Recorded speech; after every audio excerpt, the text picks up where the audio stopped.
Hey everybody, Peteaturner, executive producer and host of your Break It Down show. Today's guest is Dave Daley. Dave has been on the show before. We learned about him from our friend Dr. Rich Ledet and Dave's first book that he was on the show for called Ratfucked, and how the state legislatures control gerrymandering, or I should say redistricting, technically, and what that does to our democracy. Dave has been an editor over at Salon in the past, and now he also writes books. His latest book is out. It's called Unrigged, and it's sort of the response to this rat fucking of our democratic rights to elect our leaders. So he's looking at now how people are doing grassroots efforts to overturn these kind of decisions and level the playing field and bring some impartiality and some community into the districting process to try to reduce the amount of rat fucking that's going on. I think this is a great episode, and it just reveals how complex our democracy is and all of the areas where we have to apply attention and effort. And I actually asked Dave, what is our biggest problem? Is it global climate change? Is it this kind of redistricting problem? Is it something else? And he gives a great answer. You're going to love this episode. Hey, if you like what we do, trying to talk right down the middle, understand where the work is, illustrating things from combat, music, politics, anything, you know how we do it. If you like that, subscribe. Really and truly, right now especially, it's very competitive in the marketplace, and my being able to continue to create content rests largely in your hands. So subscribe, tell friends, let people know that we have quality content out here. Hey, the other thing, as always, I'm going to ask you to support Save the Brave or any charity. Ultimately, whether you buy charity on top gift cards or you give your time, your attention, your effort to some other charity, that's great. We'll ask for Save the Brave. Go to savethebrave.org, click the donate tab, put a monthly donation in. If you're already donating, let me know. Send me an email, pete@breakitdownshow.com, so we can thank you directly. Now, here comes my man, Dave Daley. Lionsrockproductions.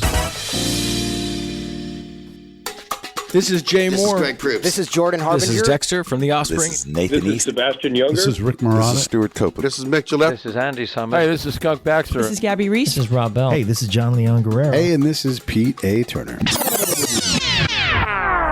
Hello, this is David Daley, and you are listening to The Break It Down Show.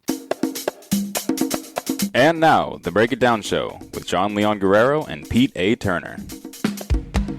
Yeah, David's second visit to the show, and we've got him back. He wrote the book called Ratfucked, which Dr. Rich Ledet uses a lot in his political science classes, talking about the different layers of government and how just because you own one piece of it doesn't mean that another part of it's not being attacked, which all ultimately comes after our civil liberties because the partisan nature of where we are, especially right now, but just in general, our partisan battle that we're always fighting is constantly undermining our rights as a democracy, as individuals.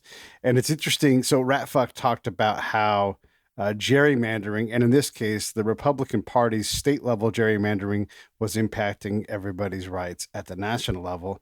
And then, so David said, first off, when David wrote his book, people are like, gerrymandering, who cares? That's old news. And he actually realized it was big news. And now we've got the new book, which is due out basically right when this show drops. It's called Unrigged, How Americans Are Battling to Save the Democracy. David, thank you for coming on the Break It Down show. Let's start filling in the blanks. When did you come up with the idea for this book? I mean, obviously Ratfucked is important. Rich makes his students buy it all the time, but Unrigged, when did this kind of come to fruition? Like, I need to do another part of the story. Thanks for having me back on, Pete. You know, it's interesting. So Ratfucked comes out in the summer of 2016.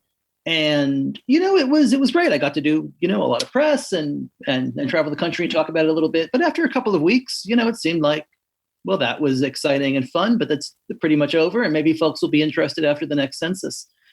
And then on November 8th, 2016, something strange happened. The popular vote and the Electoral College were out of whack by about 2.8 million votes. And Americans woke up to a really closely and deeply divided country in which all the political power was on one side of the spectrum. And they said, how did that happen? And what can we do to make it better? And I was able to be like, hey, I wrote a little book talking about how this might have happened. And the book kind of got a second life, and I would go out and talk to these crowds, people who were sort of newly getting involved and, energized and fired up. And I'd go into these rooms, and let me tell you, I would just suck the air out of them. It was like I was the Grim Reaper of a democracy death coming to talk. I could just feel them deflate as I talked about how knotted up the system was, how hard it would be to fix, how long it might take. And I'm like, I've got to find some inspiring examples to end this talk with, or else we're all going to slit our wrists. And as I was traveling the country, sometimes groups would contact me and want to do a table in front of a bookstore or something. And I realized that they were making real change. I went out to Michigan and I gave a talk in Ann Arbor, and there was this group called Voters Not Politicians. They were brand new, and they were trying to get an initiative, a constitutional amendment that would ban the partisan redistricting in Michigan. And it started with a Facebook post. They were, largely millennials in their 20s, and they needed something like 360,000 statewide signatures to make this happen. And nobody thought that they could do it. And suddenly it just exploded. Huh. And I realized that there were probably groups like this in every part of the country, and that there was another book here in these big structural barriers that had been placed between ourselves and our democracy, and the largely nonpartisan coalitions that were being built to take them down one by one. So when you say 20-year-old something millennials, is that code for only folks on the left, or how has the right embraced your cry for democracy? Because I know it's easy to dismiss things because they're bipartisan, but I know you're not about that. Yeah, no, it's interesting, right? Voters Not Politicians in Michigan starts with a Facebook post. There's a young woman named Katie Fahey, and the morning after the election, she was already thinking ahead to what Thanksgiving was going to be like at her house. And she's like, there's Trump voters in my family, there's Clinton voters in my family, there's still people who are mad about, Bernie Sanders in my family. We can talk about, and people cannot hate one another. And she settles on gerrymandering. And she goes to Facebook and she posts, I want to do something about gerrymandering in Michigan. If you want to do something about it too, join me. And it takes off. And suddenly there's thousands of people that want to do something. And they come up with a few rules. And their rules were that this had to be nonpartisan, that they couldn't be posting snarky stories about how bad the president was on their networks here, that like this was not the place for it. If you wanted to do that, take it someplace else. This was going to be about how to solve a problem. And what I think is so amazing about all of these initiatives that take place in 2018. So in addition to Michigan, you have redistricting initiatives that win in Colorado, in Utah, Missouri, and Ohio. You have a constitutional amendment in Florida on reinstating voting rights to 1.4 million former felons. And you see cross-partisan, nonpartisan, transpartisan coalitions coming together behind all of these issues of Democrats, Republicans, and independents. And on election day, they pass with these huge majorities that you can't get in this country unless there's genuine nonpartisan backing behind these issues. I mean, in Florida, while voters there elected a Republican governor and a Republican U.S. senator, 64% of the state voted to reinstate voting rights to 1.4 million former felons there. In Idaho, which is, a one-party state, is ruby red is Taylor Swift's lipstick, right? The voters there decided to expand Medicaid for 60,000 citizens who sort of fell into the gap in between the state exchanges and Obamacare, and to sort of take that money. that they were paying, but that their legislature for 6 years in a row had refused to take back. Missouri, Ohio, both of these are, are red states now. I wouldn't even call it them purple states, but redistricting reform passes in Ohio with more than 70% of the vote and more than 60% of the vote in Missouri. It passes in Utah. It's closer there. But it's happening in all of these states. I don't think that these democracy issues are seen by voters as partisan issues. I think they're seen as by politicians as partisan issues. But to voters, they are still a question of basic fairness. Yeah, right. Like, what does the greater us want to do? We don't even know what that is because the fairness has been ripped out of the system, right? And I've been trying to talk to congressional members on the show and some of them offline. And one of the things that I've asked several of them is, what's the future look like? What bipartisan things are you guys looking to pass? And every one of these things that they're trying to pass are things that we all can agree on. Like, yeah, that doesn't need party involved in it. But just the damned parties can't get their fingers off of our rights because they're all trying to stay alive. And it seems to me that currently today, and these things careen wildly, I think I saw some numbers that Congress right now, that the Republican side of the Congress's approval for the first time in 15 years, and polls are polls, is higher than the Democratic side. And yet we have this massive loathing of who the president is. So do you think, are we going to see a deflating of this partisan base and will, the folks in the middle who are like, I'll vote either way. I just want, look, and this is my own thing. This is Pete saying this. I want to vote for someone who's got good character and who's looking out for the best needs of all of us and who's going to outwork whoever else we might pick. I want someone who's going to just pour their life into that responsibility. I don't care if they've got an elephant or a donkey pin on their lapel. What I care about is the other stuff, the content of their character. Kennedy said that. Martin Luther King Jr. said that. Are we seeing a pullback from this bipartisan? You've been around the country. What do you think? Yeah, I don't know. I would like to be able to say, yes, the Congress tends to have an approval rating in the teens. Right. And yet something like 96 to 98% of these guys get reelected every 2 years, right? So there's a massive disconnect there. I mean, how does that happen? And it happens because we're a highly polarized country. But it also happens because redistricting and gerrymandering makes us more polarized because it sorts us into these uncompetitive Republican and Democrat, bright red, bright blue districts that there is no competitive election. The only election that matters is the party primary. Right. The most extreme person wins the party primary because it's an activist base election. It's usually a low turnout election. It's usually in June or July instead of in November when people really go out to vote.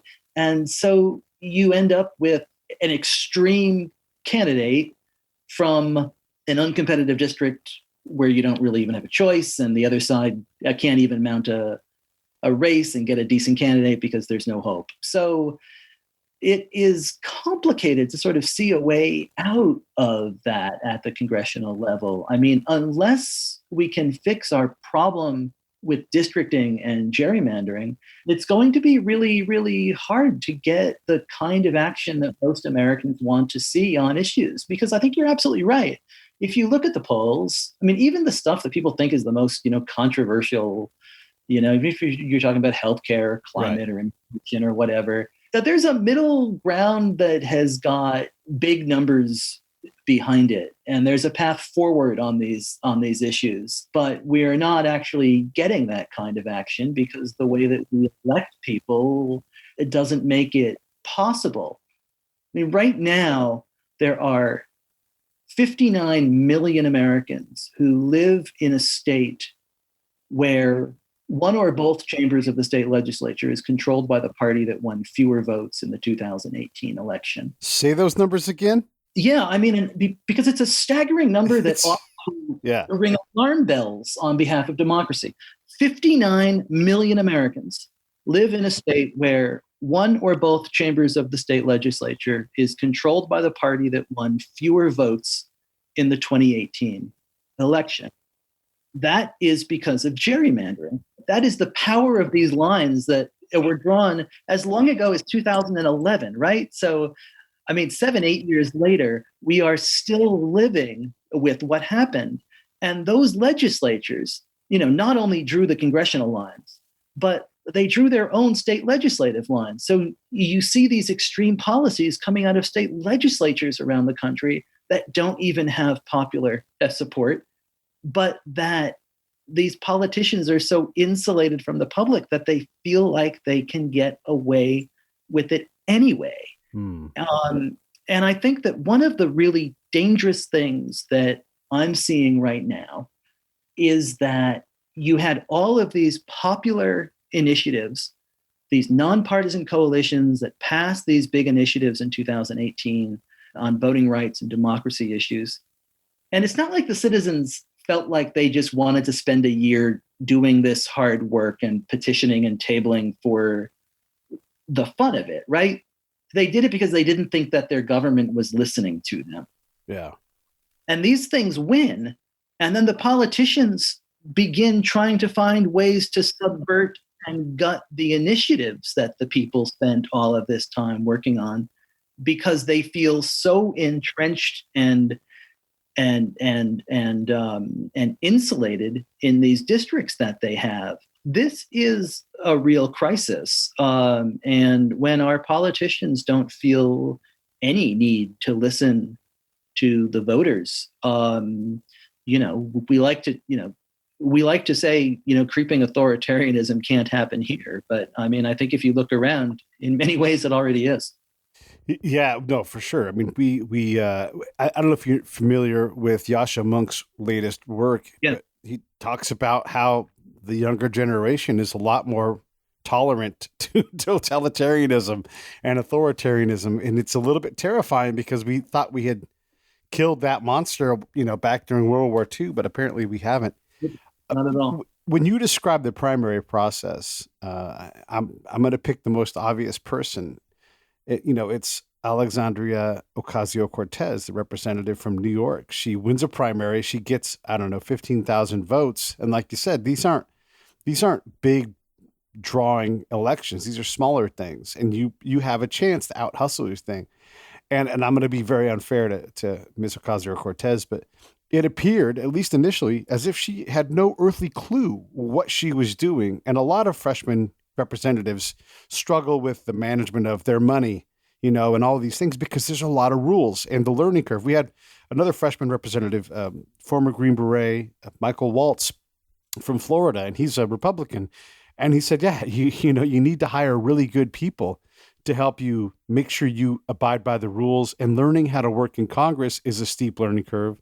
Plus you have to always work, as a representative, you're always in a re-election cycle. You have to go see and be amongst your constituents. You have to be in the House to go do election work and actual legislation. It's very hard for someone who doesn't have a real strong command of all of the aspects to get caught up. Michael is a guy who's 50-something years old. He's been a Green Beret. He's got multiple degrees. He's worked in the State Department at the diplomatic level. Here's a guy that's highly seasoned, and he's like, it's hard.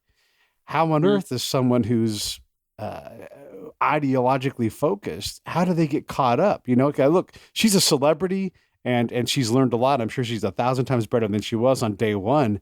But this is a problem when that part of the election cycle brings in someone who, good or bad, just isn't prepared for the job. Yeah, I think there's some truth there.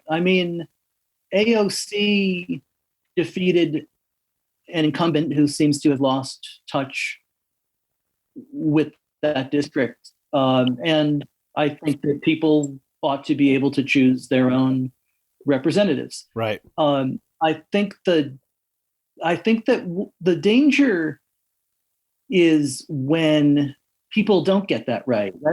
When the district lines almost mandate who is going to be the winner. And my favorite example here is Mark Meadows in North Carolina. Meadows represents a district in North Carolina that throughout the 2000s is a real swing district. Republicans have it at the beginning of the decade.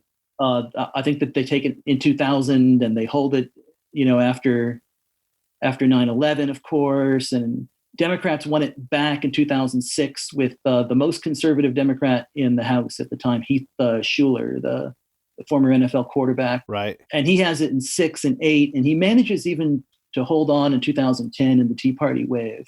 But that Tea Party wave gives Republicans in North Carolina control of the state legislature, and they won the right to redistrict the state in 2011, including the congressional districts. And what they did was they took Shuler's district and they cracked it and they cracked the city of Asheville, which was kind of at the heart of it, this liberal city in the middle of these conservative mountain towns.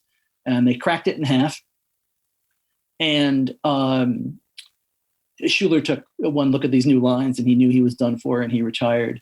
And it was clear that the Republican primary was going to control who won, that seat.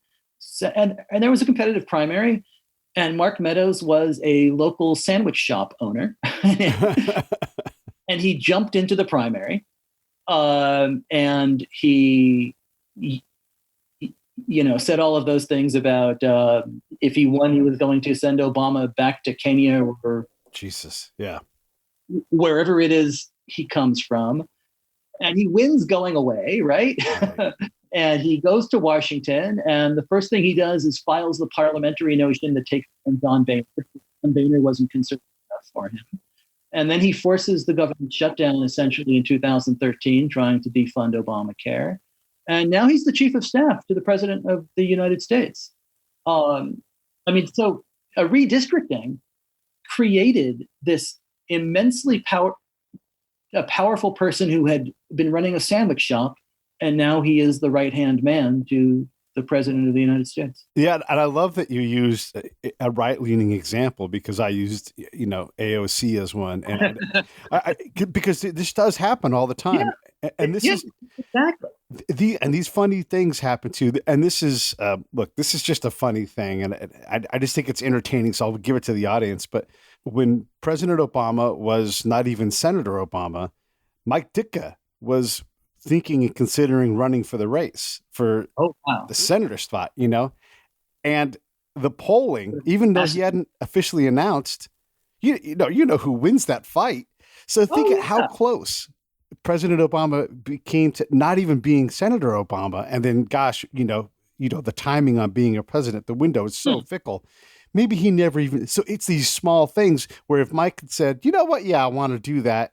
It would have been his job, I mean, it wasn't that long ago, Chris Matthews wanted to be the senator from Pennsylvania, and now he's, lost his job on hardball. Or you look at Alabama, and Tommy Tuberville, the old Auburn University coach, had just got, Trump's endorsement over his old attorney general, Jeff Sessions, who'd held that seat for a long time. So, these guys can, the celebrity, their way in. Everything changes. Everything does change. The other thing I wanted to ask you about is one of the things that we started to realize here on the show as I talk to congressional members and people provide this feedback is, and I'll use two examples to be fair. A place like Kansas, where you have 2 Republican senators, but you have a more liberal. Kansas is driven by Kansas City primarily and the suburbs around there. That's where most of the people are. It's sort of like the mirror image of Illinois, where you have two Democratic senators that represent Chicago, and then the rest of the state really is bright red, like Taylor Swift's lips. Or in California, where you have the most populous state and you have 2 senators, and if you live outside of certain pockets, you have to feel like you have no senatorial representation because of the alignment of the parties. Is there something that you can think of where we can, or is this handled in the House, where your representative is a regional person? But I know as a California guy, I often hear things that my senators talk about, and I'm not against them in any way, but I'm like, that's not that's not what I'm hoping for. Like that's not how I'm represented. So is there something that we do with the Senate? I know Dianne Feinstein's talking about California needs more than one senator because of the size of it. What are your thoughts? I have two thoughts. I think the Senate is a looming disaster for American representation. That I think it's something like between now and 2040, what you're going to have is 70% of the Senate will represent 30% of the population. So you're going to have most people living in 15 states, but the other 35 states are essentially going to have a veto power over what a supermajority of the public wants to do.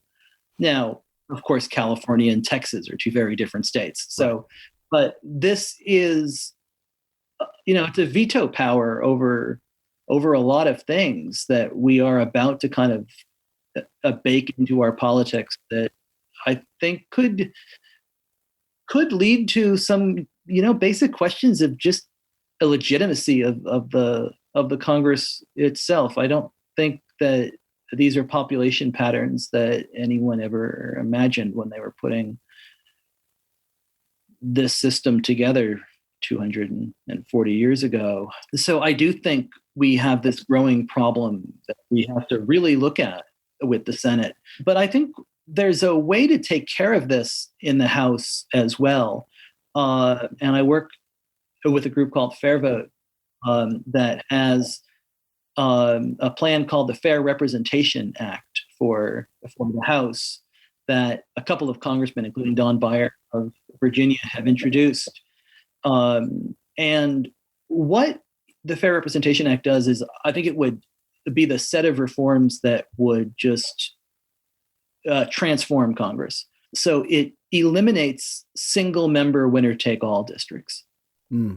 And you draw instead larger multi-member districts, and you use ranked choice voting to elect the members. And as soon as you draw these bigger districts, you immediately take away the power of the lines to determine winners and losers. And as soon as you draw these bigger districts, you get swing seats all over the country in just about every state.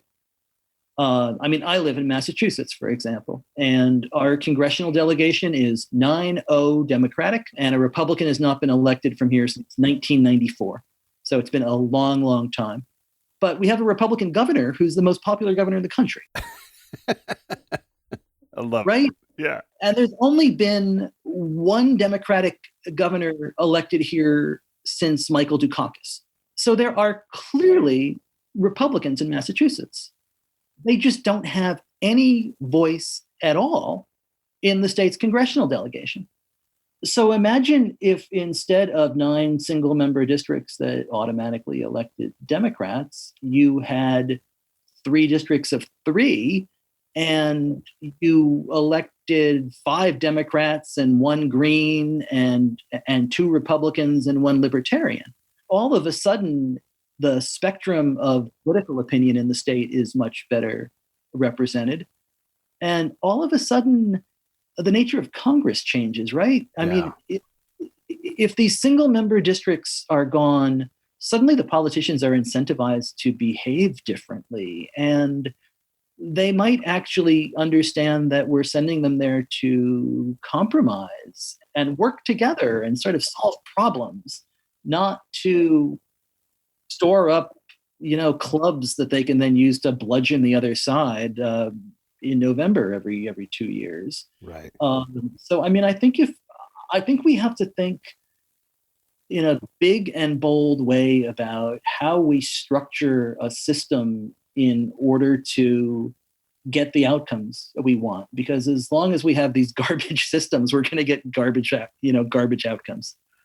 Yeah, that the garbage in, garbage out kind of thing, it really does matter. And I guess I should say, in a lot of ways, our system works because it does kind of careen, and you really can't, no party can really, it's like a scrum, and it inches this way and inches that way. But because we don't have the ability of a party to truly dominate for long, we don't get a whole lot done, and we're awfully argumentative. But when we all agree, we will all flip the scum around and go somewhere, and make these big leaps. Like I'll think of gay rights for marriage and how marijuana is moving towards legalization across the nation. We'll move quickly. Mm-hmm.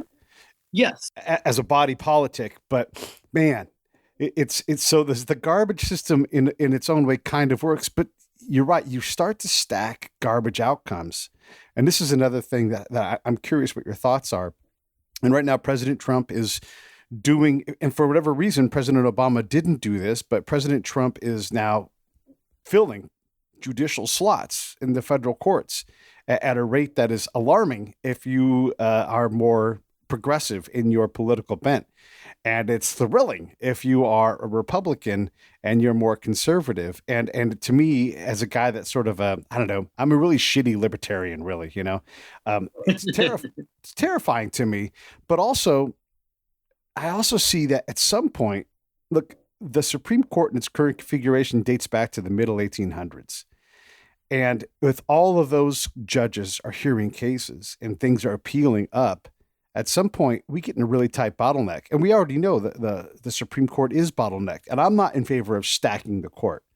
But it does seem to me, at some point, we have to have more Supreme Court justices just to deal with the volume of cases. Now, maybe there's some kind of rotational 9 on, 9 off. And, but if you double because here's the thing, part of our shitty systems, right?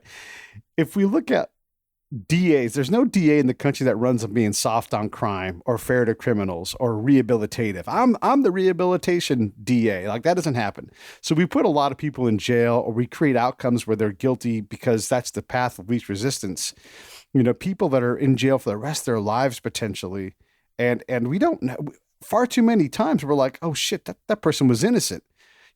And we get up to the Supreme Court level, and these cases can't even be physically heard. So I'm curious what your thoughts are on just, how gerrymandering 2 layers out creates this court that is going in one direction, and 2, like the bottleneck that happens once you get above, the district courts, because the Supreme Court just hasn't gotten any bigger. And honestly, how hard can we work these judges? Judge Bader Ginsburg struggles to be in the court for a whole year, not because she doesn't want to. It's hard to stay healthy at that age. Yeah, and she can't retire, right? Because if she retires, she feels as if that will be, turned into a seat for the other side for 50 years. We've set up system at the Supreme Court that is just, it's dysfunctional.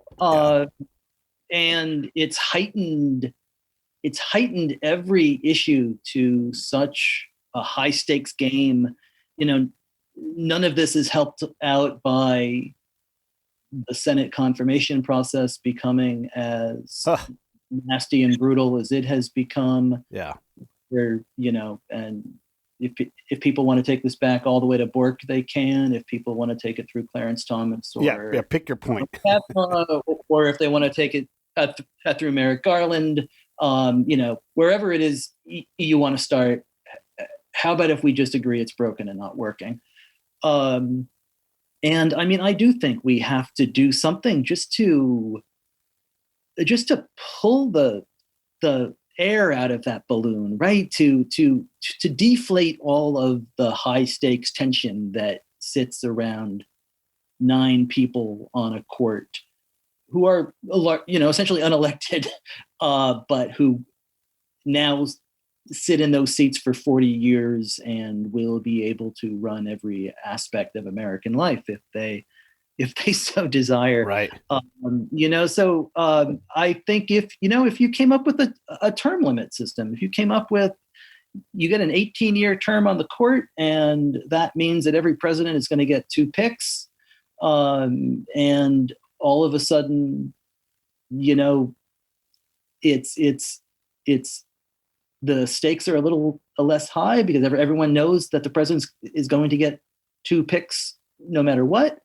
I mean, if it means increasing the size and coming up with some way to ensure that everybody gets X number of picks, or that, there's 13 justices, but then, it's like a lottery as far as who gets which cases. I don't know how you do it. I'm sure that smarter people than I can kind of sit down and design something. But it does seem like the time is upon us to try to figure out what to do there. Because, I mean, if I were to put my progressive hat on, I would say that presidents that lost the popular vote have picked 4 of the 9 justices on the court and 4 of the 5 conservatives. So, that's an interesting point, I think. We have this high stakes warfare over the court that just needs to somehow come down if we want the body to hold on to its legitimacy, I think. Yeah, I think you're right. There's some kind of nudging or tweaking has to be there. And I would absolutely be for some sort of with the power of automation. I don't want a robot picking a Supreme Court justice, but we could look at these because we see how they do their justices. We know that Kennedy held down the right and, Sotomayor is more left, that kind of thing. Yep. And maybe you find judges that fit within a spectrum based upon their entire career of decisions. And you're like, now we need, someone in this percentile because we do want to represent these things equally. Because I just want to say one more thing and I'm going to let you talk. One of the things that bugs me about this is we get into this crisis panic mode about right now that the Supreme Court is talking about abortion. I don't know, 6 months ago or so, they were talking about the legitimacy of a law from the 60s that dealt with gay rights. And the court is supposed to do that. They're supposed to say, is this law still relevant, or do we kick this over to the legislature to address, the modernity of this law? And instead of that being a rational conversation, it's this huge political thing. Like, of course, the court is going to go. And I honestly don't remember what even happened with the gay rights part of it, or if they've even put out that decision. But now they're going to kick it over to a legislature that, for right now, at the minute, is not likely to do anything because they can't pass anything unless it's in some weird bipartisan bubble. So we do have this problem of the court has its job to do its thing, but damn, even when they had to kick something over and let the legislatures, revisit that law, that seems to be a really crappy outcome with our desire to look at the legislature and say, yeah, you guys are doing a good job. Yeah. I mean, when you look at the partisan gerrymandering decision that came down from the courts last year, 5-4 case, Roberts writing the decision, and in the North Carolina case, that was one of the most extreme and toxic partisan gerrymanders we've ever seen. And Roberts said, well, this is a political issue. It's not a judicial issue. I'm going to leave this for the political branch to decide. The political branch caused this problem by trying to entrench themselves in office. Right. And Roberts is there saying, well, we can't get in the middle of every dispute about maps. Voters have to figure it out. If voters want to do something about it, they can throw these guys out. Yeah. And it's like, Mr. Chief Justice, they entrench themselves into districts that we can't vote them out from. And if it's a political issue, they've made it so that they've got this huge conflict of interest and guaranteed their own elections. And which branch is the political branch anyhow? This is legislative, right, executive, and judicial. Like, you can't even, drive me crazy. This is where we need you and the courts to step in on behalf of voters. And, the decisions can just be so disingenuous and unhelpful to solving these important questions. If we're going to solve these problems of representation, we've got to find a way to do it together. Right.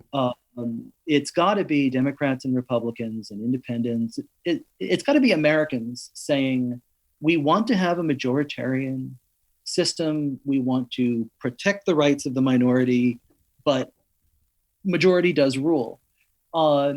And we're not going to stand for anybody playing games with these important principles in order to entrench their own side and try to dominate others, especially if there are fewer of you. It doesn't work. It's fundamentally un-American, and it's not okay. Yeah. And huge majorities of Americans believe this. Unfortunately, there are far too many politicians in office, and I would say far too many judges on the bench. And this isn't a Republican or Democratic thing, who don't believe that and who are willing to use their positions to entrench themselves and their side and their allies in power. And it is wrong. What we saw in 2018, what I try to write about in this book, are about citizens taking heroic efforts to stand together and break down these barriers. And I believe that Americans are determined and working really hard to do that. I mean, you quoted, Martin Luther King earlier, and I mean, King also talked about how the arc of the moral universe is long, but it bends toward justice, right? Yeah. And I think what a lot of us have learned is that the arc doesn't bend toward justice on its own. It's not natural. It's not automatic. It only bends towards justice when all of us kind of grab it and pull it and push it in that direction. And that there are a lot of people, partisans of all sides, who are willing to pull it the other way. And the arc of the moral universe is a tug of war for the kind of country that we want to live in. And I think most of us want to live in a country defined by fairness and equal representation and one person, one vote, and in a country in which well-meaning, good-intentioned people sit down together and work out the solutions to common problems. And that's what we have to find our way back to. That's what a lot of us are still fighting for. Your book is called Unrigged, and you talk about the historic blue wave from the last election in 2018. It appears today, and again, polls caveat and who the hell knows what crazy thing is next caveat aside, it does appear likely with someone like Joe Biden, who struggles to say things that make sense to me personally. And I don't mean policy-wise, I mean reality-wise. We could see a red wave very easily could happen where we see most of the nation go towards President Trump and the House go back the other direction. We easily could see this. And this is not me making a political statement. It is sort of the nature of what we do. We tend to careen left and right quite a bit. Is this book still relevant when the election happens? And we'll say, and this is just for example, again, not a political statement, but let's say that President Trump gets over 400 electoral college votes because Biden is just an untenable candidate from Pete's point of view. And the House does turn red and the Senate does stay red. And all of a sudden, we've got this thing, or is this just a byproduct of the 2011 redistricting, you think? I think that a majority of voters ought to be able to control a majority of seats. And that you have a problem in a democracy when a majority of voters can't translate that into control of a chamber or an office. So if Republicans win enough votes to hold the Senate and the White House and, 400 electoral votes, that's a wave. And parties ought to be able to turn big waves into mandates for action, right? Yeah. I think that the problem comes when it's the other way, when the structures and the rules and the rigging and the gerrymandering gets in the way of a majority of voters being able to translate that into a majority of seats. I mean, Democrats did this in Texas to Republicans for a long, long time. I mean, in Texas throughout the 90s and until Tom Daley did his mid-decade redraw in 2005, I guess it was, you had a majority of the congressional seats in Texas going blue, even though a majority of the state was red. So, Democrats have done plenty of this. Republicans did more of it after 2010, and the technology was so much better that they were able to make it last a longer time. It's this wild convergence in 2010 of a Tea Party wave, a redistricting year, a really focused political strategy in a handful of states, and technology that makes it possible to do, and big data that makes it possible to do a better job with this than ever before. So right now we have all these states like, say, Wisconsin. In 2014, in Wisconsin, there was a Republican wave.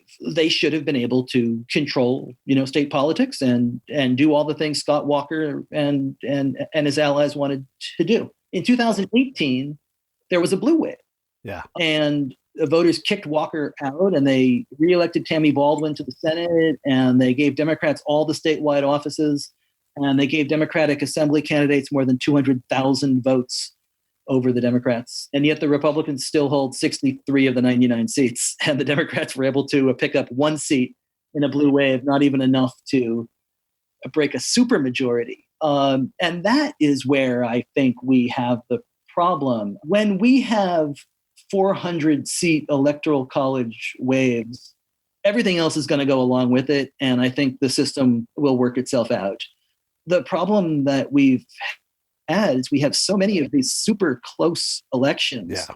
Our system just isn't made for it, especially when you add in all the gerrymandering, all the geographic issues, all the institutional structural stuff. Right. Yeah, and we don't trust each other when it comes to these things. When people say remove the electoral college system, I would say look at all the elections we've had for president and how many times has the electoral college, gone the opposite way. It doesn't. It's the exception, and just because we know for sure that if New York and California largely decide our elections, there's going to be a whole lot of people that are pissed off because now they'll feel like as if they have no chance, and maybe that wouldn't happen.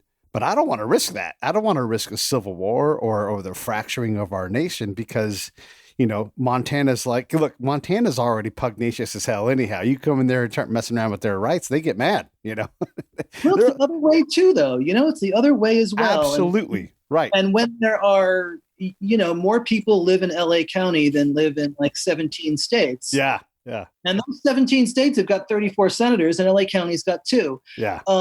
So I think we have to find a way to come together and talk about these questions of representation, or else you're right. I mean, no one side ought to get to shove its will down the other side's throat on this. We have to solve these problems together, and we have to talk about them. And if we don't, we could head down a path. Hey, this is Peteaturner from lionsrockproductions. We create podcasts around here, and if you, your brand, or your company want to figure out how to do a podcast, just talk to me. I'll give you the advice on the right gear, the best plan, and show you how to take a podcast that makes sense for you, that's sustainable, that's scalable, and fun. Hit me up at pete@breakitdownshow.com. Let me help. I want to hear about it. We have to solve these problems together, and we have to talk about them. And if we don't, we could head down a path toward violence and illegitimacy. And it's urgent that we find a way to break through the polarization and talk to one another and create a system that actually works. Yeah. If you look at Orange County where I live, it is bigger than, like there are 28 states that have populations that are bigger than Orange County. That's it. All the rest, the other 20 something states have populations that are smaller than a county. Right. And you go south to San Diego and you go north to LA, it is a big, just that part of Southern California is an enormous number of people that they need representation. And Orange County is complicated because you have a lot of blue and red folks. And by the way, I've now eliminated the folks who are green or whatever other color you want to, it is a mess but there are things we can do. When we look at the big issues today, and again, granted, these issues seem to change. Oh, and by the way, I want to say one thing. How many second-term presidencies have claimed a mandate that wasn't really there, too, by the way? We'll put that aside for a second. When we look at these problems, redistricting, better representation of the democracy, and then you compare that to a problem like global climate change, what we're going to do about that. And then also medical care and how we deal with revamping our system there. We've got a lot of big priority issues. How is it possible to even tackle these, especially right now? But let's just say that we get along well enough to pick one or two of these things. Where does representation as a nation and modernizing our legislature, where does that rank with these other big problems? I think it's at the very top. I don't think we can solve any of the other problems until we fix our representational problems. Our system is not designed right now for compromise. It is not functioning in a healthy manner. And we're not going to get any of the action that anybody wants to see on issues that most of us agree that there's a way forward on, until we incentivize politicians to behave differently. I mean, I think it's almost hopeless until then. I don't care what your number one public priority is.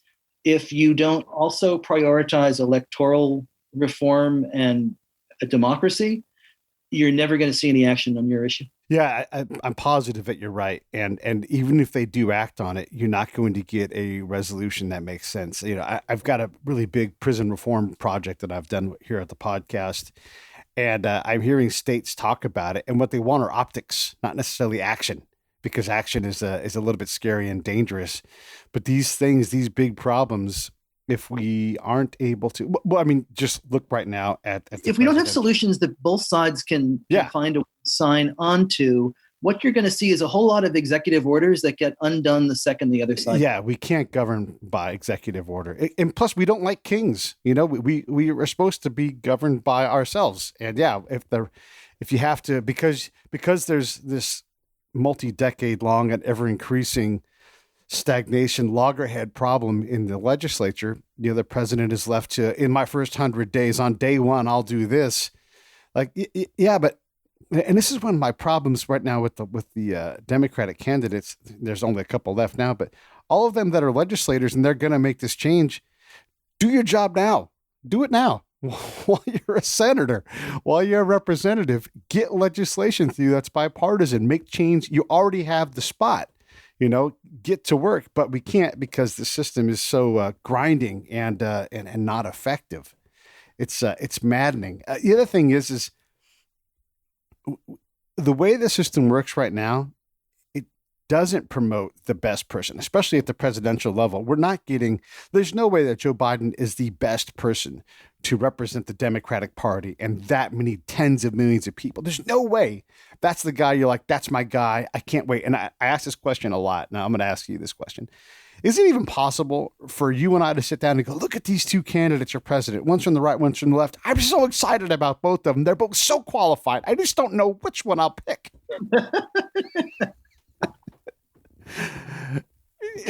Well, that's funny.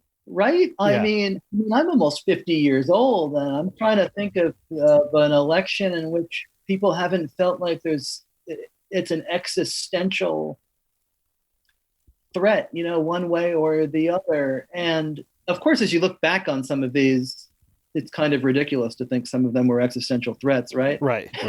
Yeah. and maybe we'll someday feel the same way about this moment. Everybody who looked at, Bill Clinton versus Bob Dole in 1996, or John McCain and Barack Obama was probably wrong, either one of them, but I think you're right, and it's this high stakes, high polarization.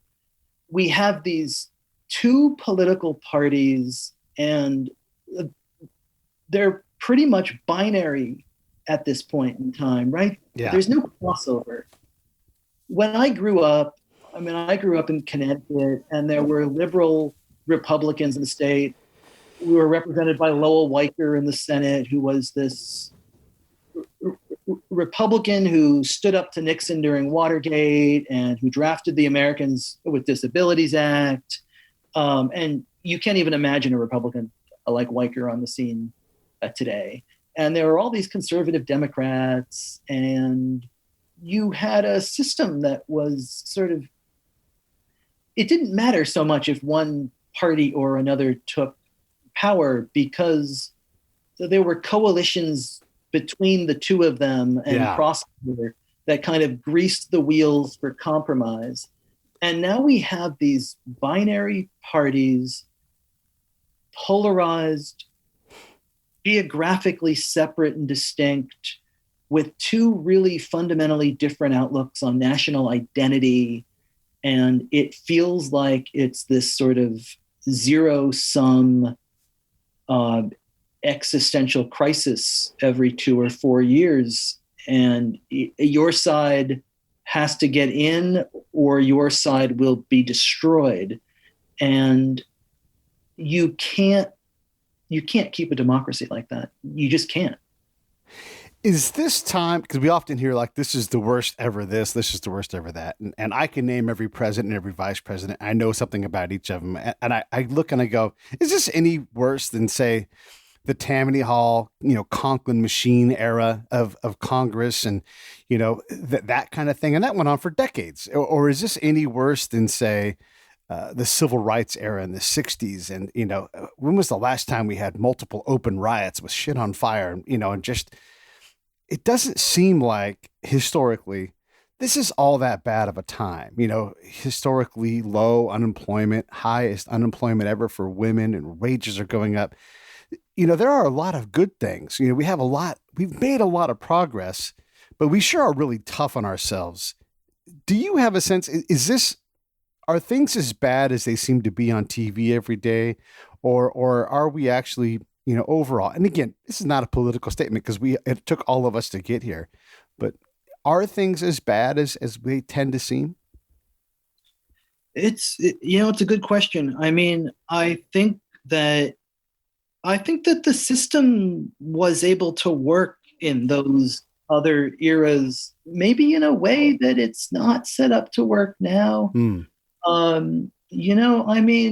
So, in the 1960s, we were disunified in many ways, but we were still able to pass the Voting Rights Act and, things like that came together and sort of brought reform around what was right.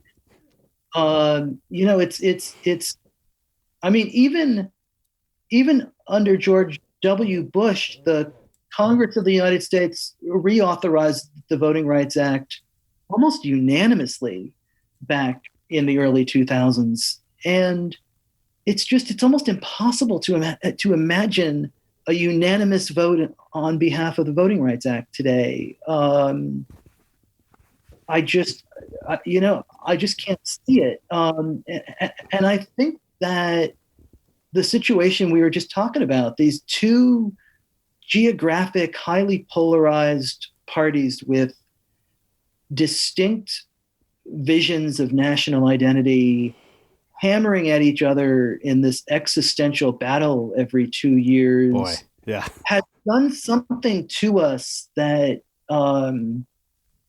it's overwhelming the system. The way that the parties are lined up right now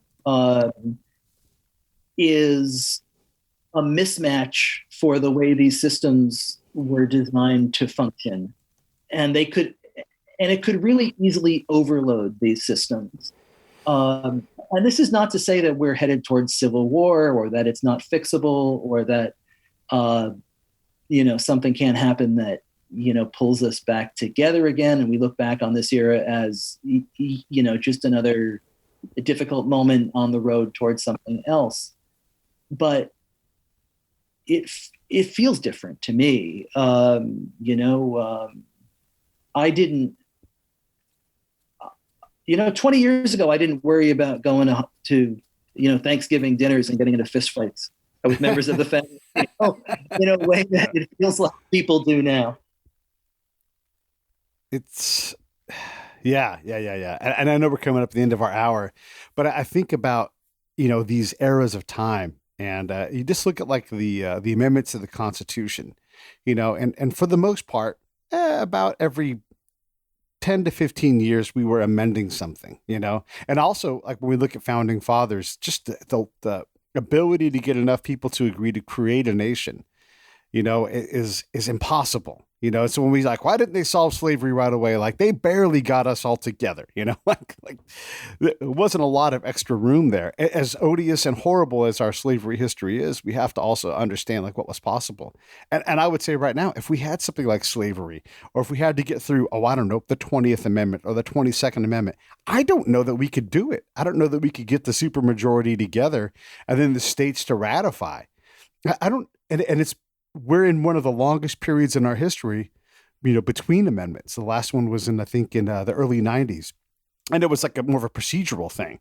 So when we look at these things and trying to update our government, we have been holding fast for quite some time on the size of the court. It's well over 100 years. It's we are not in a mood to get together as a nation and go in one direction really fast. And yet we seem to be desperate to try to do that. And I don't know what's going to change, but man, I appreciate you writing your book, and I'll leave you the comments to close this out, but everybody should go get Dave's book, Unrigged.